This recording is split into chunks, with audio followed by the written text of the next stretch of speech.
J'ai beaucoup de plaisir à être ici. Je vous remercie. Je remercie professeur Belkhadir, professeur Agna et toutes les personnes qui m'ont permis aujourd'hui d'être là et de partager avec vous un moment sur les sous stress, puisque c'est 15 minutes, un moment sous stress sur les aspects psychosociaux du diabète. J'ai rajouté sociaux parce que la psychologie de la personne, elle se fait dans un environnement, elle se fait dans un contexte et elle se fait sous un regard. Donc, on va en parler. Quand on parle de diabète, et ça, diabète et nutrition, vous en parlerez mieux que moi, ça c'est sûr. Quand on parle de diabète, on parle de changement de vie, on parle d'adaptation, on parle de deuil, d'une vie antérieure, on parle de beaucoup de choses qui sont inhérentes non seulement à la personne, au contexte, et puis au regard social. Le pivot principal, ça reste quand même le stress, d'un point de vue neurophysiologique ou neurobiologique. Non seulement d'un point de vue pathologie somatique, mais aussi, comme on va le voir, d'un point de vue totalement psychosomatique aussi, c'est-à-dire les manifestations qui sont entre la psyché et l'organique, et puis toutes ces pathologies de décompensation qui sont les troubles anxieux, les troubles dépressifs, où les taux sont particulièrement élevés dans les populations de diabétiques. Alors, on sait que les Marocains souffrent de dépression et d'anxiété de manière importante. Alors, qui est l'œuf? Est-ce que c'est l'œuf ou la poule? Est-ce qu'une personne anxieuse serait plus amène à faire un diabète type 2? Vous me répondrez. Ou un diabète type 1. Est-ce qu'une personne avec une personnalité obsessionnelle et quelques aspects anxieux, parce qu'il n'y a pas toujours de la pathologie, il y a souvent des traits de personnalité, et les traits de personnalité sont amènent à pouvoir, si vous voulez, tirer la sonnette d'alarme et voir quelle sorte de personne ou quelle personne serait amène à faire justement toutes ces pathologies organiques liées au stress et qui finissent par ce qu'on appelle le burn-out, entre guillemets, d'un point de vue d'adaptation, syndrome d'adaptation générale, et finissent par nous faire aussi des décompensations d'un point de vue psychiatrique.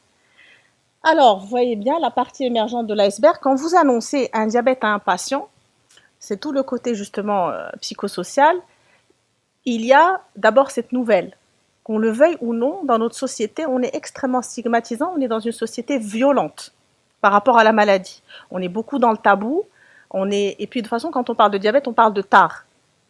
Donc déjà, c'est assez particulier. Et qu'on le veuille ou non, on n'a pas un taux d'alphabétisme sanitaire extrêmement élevé, et des fois, la maladie est perçue pour certaines personnes. Moi, j'ai déjà eu une dame, quand même enseignante, qui me disait « Ouais, personne ne va vouloir m'épouser ». C'est assez particulier. Est-ce que je le dis? Est-ce que je le dis pas? Est-ce que je le cache?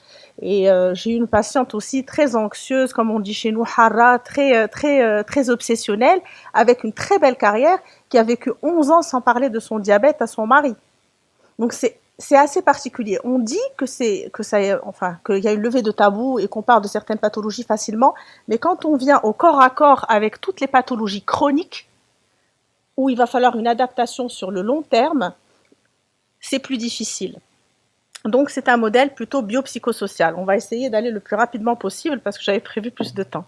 Donc quand on parle de stress, en fait, moi j'aime bien parce que je pense que la médecine générale arrive encore à pouvoir. On a tellement été dans la médecine d'organes que c'est difficile de pouvoir générer les choses. Vous voyez bien, c'est très simple. C'est les phases du syndrome général d'adaptation, la phase d'alarme, la phase de résistance, la phase de chronicité, aux phases d'épuisement, que moi j'adapte par rapport aux troubles anxio-dépressifs particulièrement. Donc vous avez cette phase d'alarme qu'on connaît bien, d'accord, et que vous connaissez mieux que moi, et la relation directe des catécholamines avec les difficultés particulières de pouvoir, on va dire, avoir une glycémie comme il faut pour un patient diabétique. Vous avez cette phase de burn-in ou de résistance où la personne résiste, et là vous avez tout le côté psychoéducation, non seulement par rapport au diabète, mais tout simplement par rapport au mode pilote automatique, charge mentale, stress dans la vie, parce que ce sont des personnalités particulières. Vous avez une déplétion en dopamine et en sérotonine, et à ce moment-là, quand vous passez dans la phase de chronicité, la phase d'épuisement pour quelqu'un qui n'a encore rien, vous avez le fameux ratio cortisol-DHEA qui est directement lié au syndrome métabolique et qui est concomitant de la baisse de sérotonine et des troubles anxio-dépressifs. Donc pour aller assez rapidement, moi j'aime bien parler aussi des profils de personnes. Vous avez les profils dopaminergiques et sérotoninergiques. C'est intéressant dans un cadre de prescription parce que tout le monde, tous les patients ne vont pas aller chez le psychiatre pour être pris en charge pour un trouble anxieux ou dépressif. Donc, quand vous avez un profil dopaminergique, vous avez plus de fatigue, vous avez un sommeil non réparateur, on trouve aussi le syndrome des jambes sans repos.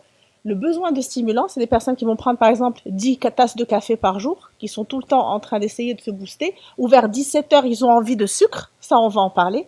C'est tous ces besoins addictifs de sucre vers 17 heures, beaucoup chez la femme, d'accord, de plus en plus avec la charge mentale et les dépressions d'épuisement, particulièrement. Et donc la baisse de motivation, de désir et d'envie. Parce que la dopamine, ce qui est touché en général, c'est la sphère sexuelle, c'est-à-dire on n'a pas d'envie, et on n'a pas d'envie, on n'a pas de plaisir.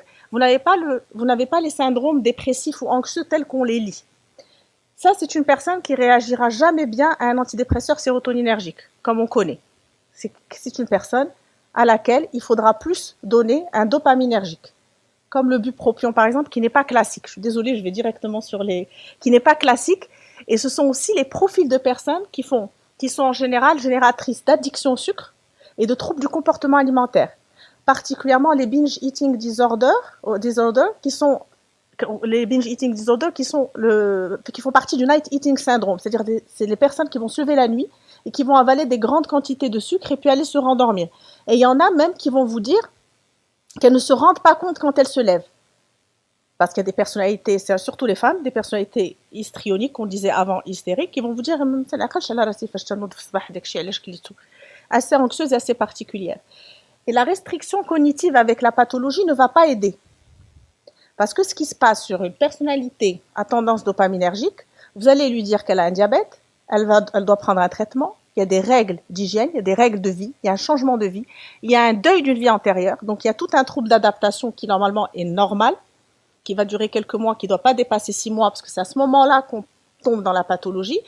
Et cette période-là, elle est difficile pour une personne dopaminergique. Dans quel cadre? Ce sont des personnes qui ne supportent pas la restriction cognitive. C'est des personnes qui ne tiennent pas un régime alimentaire. Au contraire, c'est des personnes qui vont être dans la loi du tout ou rien. C'est un profil d'addict. Donc quand vous allez leur dire le sucre, il ne faut pas, même s'ils n'en mangeaient pas beaucoup avant, on va voir plus que ça. C'est assez particulier et il y a un côté biologique là-dedans. Bon, je vais vite citer le côté sérotoninergique qui est beaucoup plus facile, où là, on a plus des troubles anxieux généralisés qui sont associés à la maladie, des TOC, où on va vraiment faire très attention. Ils vont venir vous voir tous les 15 jours pour être bien sûr que tout va bien. Ils vont vérifier leur glycémie 20 fois par jour. Donc, c'est plus facile en matière d'observance, mais il y a une anxiété qui est supérieure et ce sont des personnes qui s'épuisent parce qu'elles veulent trop bien faire. Donc, elles respectent tellement qu'on est dans une sorte d'excès. Alors, l'effet du stress sur la glycémie, ça vous le savez, je ne vais pas me risquer à l'expliquer parce qu'il y a des personnes qui sont beaucoup plus amènes à le faire que moi. En tout cas, il est important quand même de faire le lien entre diabète et société. Alors, on est une société traditionnelle qui est passée dans la société postmoderne. On a beaucoup d'injonctions contradictoires. Alors, quel est le lien avec le diabète, vous allez me dire? Pourquoi parler de ça? Tout simplement, dans la société traditionnelle, le sucre, c'est le sein maternel. D'accord? Quand un enfant crie, on lui donne du sucre. L'adulte aussi prend pas mal de sucre, c'est assez particulier. Le mrafach on lui donne du sucre et de l'eau. Donc, vous savez, il y a des choses quand même traditionnelles, ancrées. Et quand je parle de sein maternel, je parle d'un point de vue psychanalytique. Donc, quand vous retirez le sucre à quelqu'un, vous lui retirez le biberon, entre guillemets, qui est permis. On met beaucoup de sucre partout. La chose sucrée, c'est quelque chose de doux. C'est quelque chose qui nous rassure, c'est quelque chose qui apaise.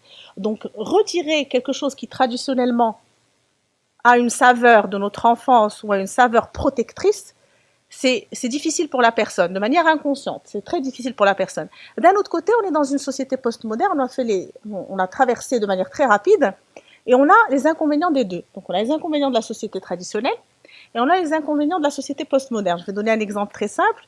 On a des femmes modernes qui doivent travailler jusqu'à 21h, mais qui doivent aussi recevoir la belle famille jusqu'à 2h du matin. Donc, c'est assez particulier. Il faut pouvoir répondre à des injonctions contradictoires qui sont très difficiles dans la société actuelle. Quel est le lien avec la personne diabétique? C'est assez particulier parce qu'on lui demande de réagir, d'abandonner d'abord une sorte de fruit, comment dire, et d'abandonner le sein maternel, d'être dans une société postmoderne qui a des exigences, d'accord, de changer de vie, sauf que c'est bien ancré. Elle est tiraillée entre des injonctions contradictoires, la restriction cognitive, elle augmente, et c'est d'où le problème des observances qui sont importantes, et d'où le problème de la psychoéducation qui est extrêmement importante. Et de pouvoir remplacer ce sein maternel, entre guillemets, ou cet objet de désir. Le remplacer comment ? Dans les pays développés, beaucoup l'activité physique. Chez nous, malheureusement, il n'y a, je pense, si je vais me risquer, c'est 11% de la population seulement qui a une activité physique régulière. L'activité physique dont ne vient pas en premier lieu, malheureusement, on ne peut pas remplacer chez une femme par la cuisine parce que ça va être difficile. Je plaisante que c'est sublimateur d'angoisse aussi. Il faut pouvoir remplacer cet objet de deuil. Et puis, il y a cette stigmatisation. On l'entend très bien, une personne qui se met en colère ou là qui est au volant, qui va crier, on va dire le voisin rafescar. C'est assez particulier. Il y a aussi une stigmatisation assez particulière par rapport aux diabétiques, qui est quand même assez péjorative ou négative dans le discours. Mais je vous l'ai dit au début, on est une société quand même assez violente dans la stigmatisation des personnes. Donc cette personne à laquelle vous allez annoncer dans une société en transition qui est assez particulière et qui est en recherche de repères, une maladie chronique qui va passer par un trouble de l'adaptation, qui n'a pas la personnalité ou qui n'a pas développé, on va dire, les possibilités de protection d'un point de vue individuel, peut faire un déni, ça vous le voyez, de la maladie. Des fois, on ne va pas prendre en charge tout de suite, comme elle peut faire un problème d'observance, comme on peut être dans un excès d'observance où la personne va finir par s'épuiser. Donc, les choses sont multiples. Je vais passer... bon, ça, c'est toutes les choses qui peuvent aider à aider au stress. Pour nous, quand même, la nourriture, elle est très importante, parce que c'est comme ça qu'on gère le stress, pour les Marocains, assez particulièrement. Le sport, j'en ai parlé. Les comorbidités psychiatriques. Alors, le plus courant, et on a tendance à surdiagnostiquer les troubles anxieux dans notre contexte, c'est-à-dire le contexte médical, en règle générale.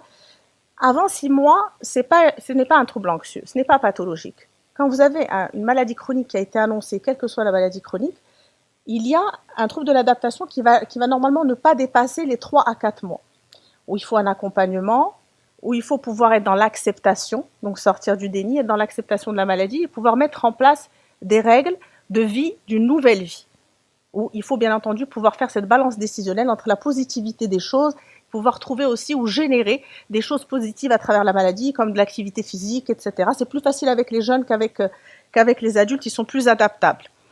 Après, nous avons les réels troubles, c'est-à-dire les réels, on sait par exemple que le trouble d'anxiété généralisée, on retrouve chez 14% des diabétiques, ça c'est un chiffre de l'OMS.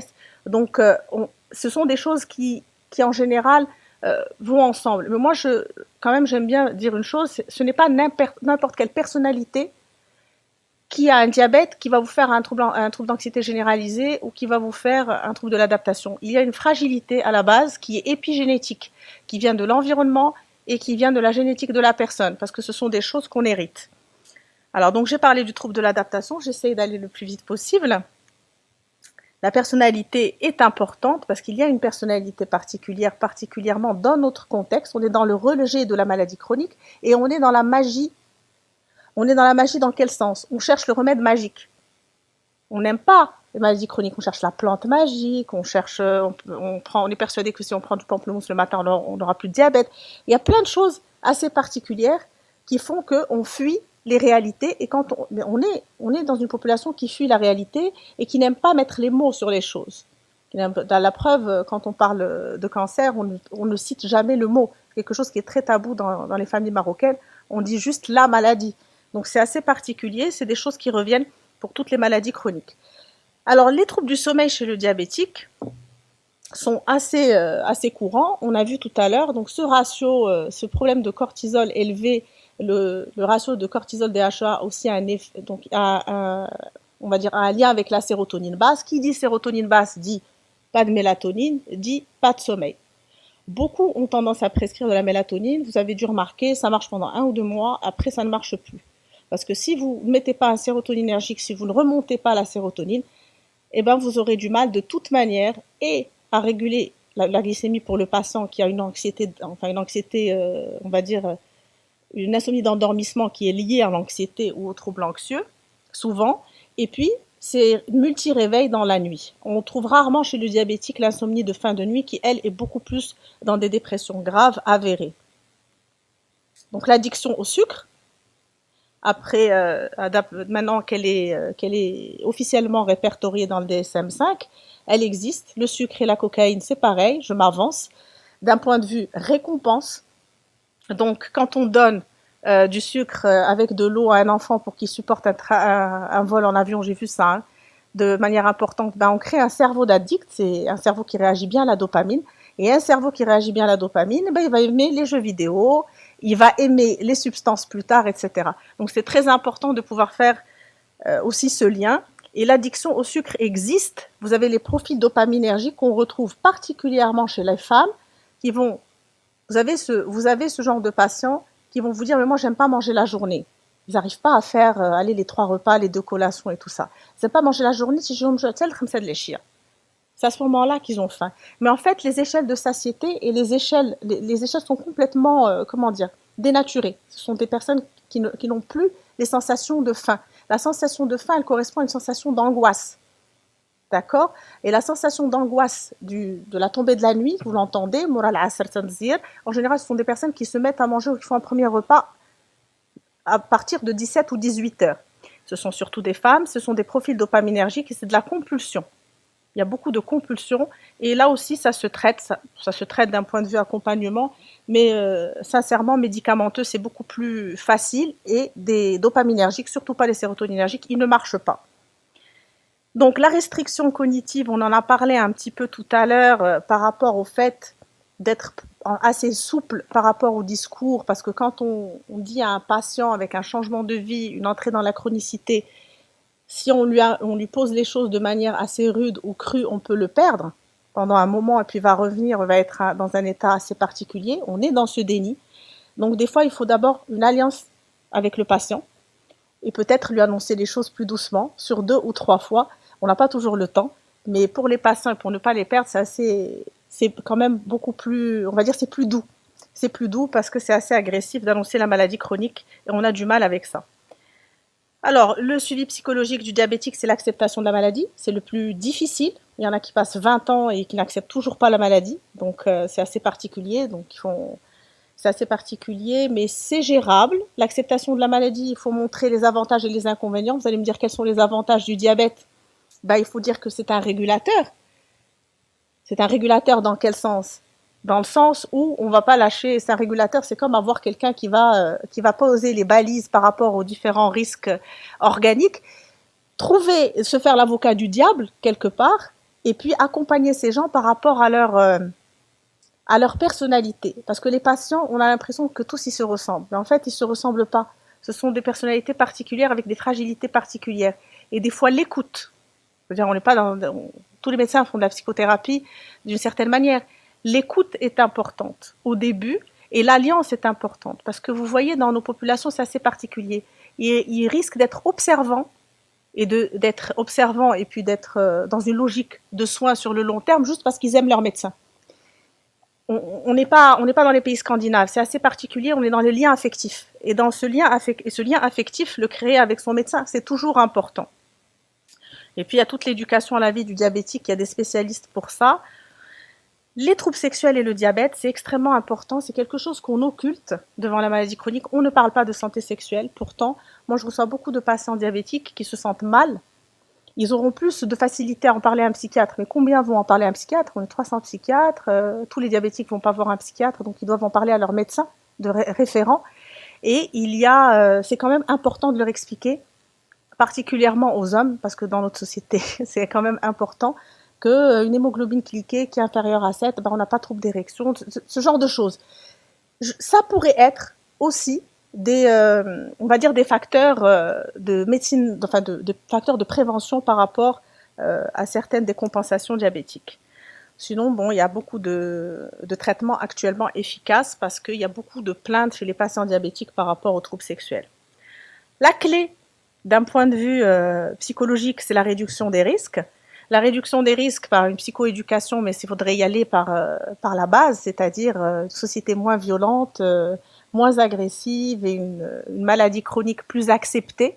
Il nous faudrait un peu de temps et puis plus de civisme et moins de stigmatisation, mais ça, ce n'est pas par rapport aux diabétiques, c'est même moindre par rapport aux diabétiques, mais par rapport en général à beaucoup de pathologies chroniques. Et comme je suis psychiatre, j'en connais un bout par rapport à la maladie mentale particulièrement. Et voilà, donc je pense que la réduction des risques est la clé. J'espère que je n'ai pas été trop longue. Merci.